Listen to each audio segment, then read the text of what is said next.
ગુજરાતમાં જ્યારે પણ વરસાદ, વાવાઝોડું કે કુદરતી પરિવર્તનની ચર્ચા થાય ત્યારે એક નામ સૌથી પહેલા યાદ આવે, અંબાલાલ પટેલ. વર્ષોથી પોતાની આગાહીઓને કારણે ચર્ચામાં રહેલા અંબાલાલ પટેલ હવે એક મોટા નિર્ણયને લઈને ફરી ચર્ચાના કેન્દ્રમાં છે. અંબાલાલ પટેલે સ્પષ્ટ શબ્દોમાં કહ્યું છે કે હવે તેઓ હવામાનની આગાહી નહીં કરે અને મીડિયાએ પણ તેમની પાસે આગાહી લેવા ન આવે. આ નિર્ણય પાછળનું કારણ શું છે, આખું વિવાદ શું છે અને હવે આગળ શું, જોઈએ આ ખાસ અહેવાલમાં. નમસ્કાર દર્શક મિત્રો, હું છું શ્રદ્ધા અને તમે જોઈ રહ્યા છો બેસ્તાન ટીવી ન્યૂઝ. તાજેતરમાં વિજ્ઞાન જાથાના જયંત પંડ્યાએ અંબાલાલ પટેલની હવામાન આગાહીઓને સામે ગંભીર સવાલ ઉઠાવ્યા હતા. તેમનો આરોપ હતો કે વૈજ્ઞાનિક આધાર વગર કરવામાં આવતી આગાહીઓથી લોકોમાં ગેરસમજ ફેલાઈ શકે છે અને હવે હવામાન અંગે માત્ર સત્તાવાર વૈજ્ઞાનિક સંસ્થાઓની માહિતી પર જ વિશ્વાસ કરવો જોઈએ. આરોપો બાદ અંબાલાલ પટેલે પ્રતિક્રિયા આપતા કહ્યું કે હવે તેઓ હવામાનની આગાહી નહીં કરે. સાથે જ તેમણે મીડિયાને પણ અપીલ કરી છે કે તેમની પાસે આગાહી લેવા ન આવે. અંબાલાલ પટેલનું નિવેદન સામે આવતા જ સોશિયલ મીડિયા પર ચર્ચાનો માહોલ ગરમાયો છે. કેટલાક લોકો તેમના સમર્થનમાં જોવા મળી રહ્યા છે તો કેટલાક લોકોનું કહેવું છે કે હવામાન જેવી સંવેદનશીલ બાબતોમાં માત્ર વૈજ્ઞાનિક માહિતી જ લોકોને પહોંચવી જોઈએ. વર્ષોથી અંબાલાલ પટેલની આગાહીઓ સમાચારની હેડલાઇન બનતી રહી છે. ખેડૂતો હોય કે સામાન્ય નાગરિક, અનેક લોકો તેમની આગાહીઓ પર નજર રાખતા આવ્યા છે. જોકે બીજી તરફ ઘણા વૈજ્ઞાનિકો, હવામાન નિષ્ણાતો સતત કહેતા આવ્યા છે કે હવામાનની ચોક્કસ માહિતી માટે સત્તાવાર હવામાન વિભાગની આગાહી સૌથી વિશ્વસનીય માનવી જોઈએ.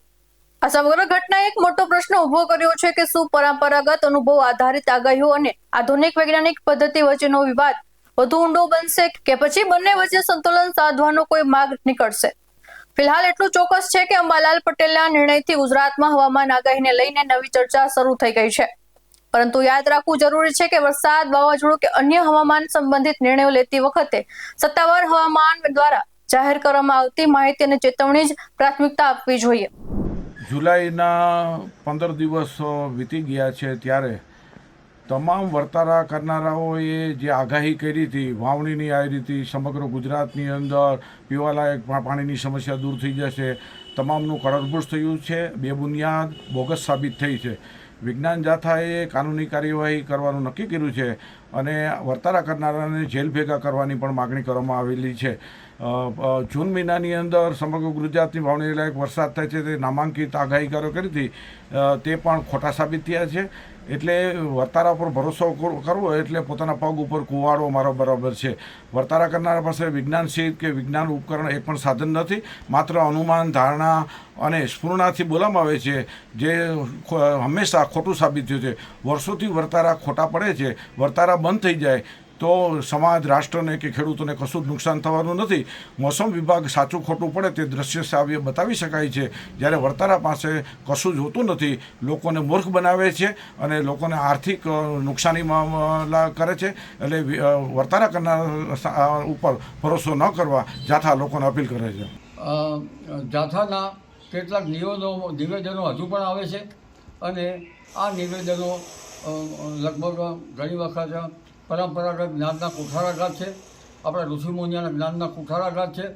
અને આ નિવેદનો જે છે એ યંત્રો નથી, અત્યારે હાલ યંત્રોની જરૂર પણ નથી. આમ છતાં આ આગાહી અમે લોકકલ્યાણથી આપતા હતા અને હવે અમારી ઉંમર થઈ, આવા વિવાદમાં અમે પડવા માગતા નથી. હવે અમે આગાહી આપવા માગતા નથી. જ્યારે અમને કોઈ સપોર્ટ મળશે તો અમે આગાહી આપશું, પરંતુ અત્યારે અમે આગાહી બંધ કરીએ છીએ. એટલે જે અત્યારે મીડિયા ભાઈઓએ મારી પાસે આગાહી લેવા આવવું નહીં. જી, આ સમગ્ર મુદ્દા પર હવે આગળ શું વળાંક આવે છે, અંબાલાલ પટેલ પોતાના નિર્ણય પર અડંગ રહે છે કે નહીં અને વિવાદ ક્યાં સુધી પહોંચે છે તેના પર સૌની નજર રહેશે.